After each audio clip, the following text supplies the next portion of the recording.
Hello, me प्रांजलीच recipe and ब्लॉगमध्ये तुमचं स्वागत आहे। तर आज आपण बनवणार आहोत माटाची भाजी। चला तर रेसिपीला फटाफट वेळ न घालवता आपण सुरुवात करूयात। तर इथे बघू शकता मी एक कढई घेतलेली आहे, त्याच्यामध्ये आता आपण 2 चम्मच तेल घालून घेऊयात आणि तेल छान गरम झालेलं आहे। त्याच्यामध्ये आपण 9 ते 10 लसूण घालून घेतलेले आहेत आणि लसूण आहे ते मी ठेचून घेतलेले आहे आणि आता आपण मिक्स करून घेऊयात।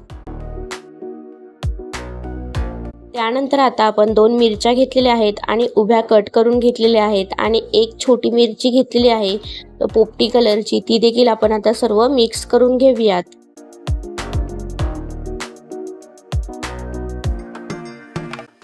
त्यानंतर इथे मी एक कांदा घेतलेला आहे, मोठा कांदा, आणि मीडियम साइज मध्ये कापून घेतलेला आहे आणि मिक्स करून घेऊयात।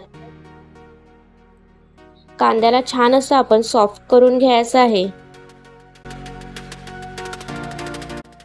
कांदा लवकर शिजण्यासाठी आपण आता चवीनुसार मीठ घालून घेऊयात आणि मिक्स करून घेऊयात।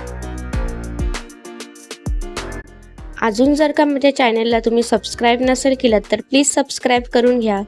तर बघू शकता कांदा आहे तो गुलाबी कलरचा मस्त आपला कांदा आहे तो झालेला आहे। तर आता मी ही माटाची भाजी आहे ती स्वच्छ पाण्यामध्ये धुवून घेतलेली आहे आणि तिला बारीक चिरून घेतलेली आहे आणि मिठाच्या पाण्यामध्येच धुवून घ्या पालेभाज्या।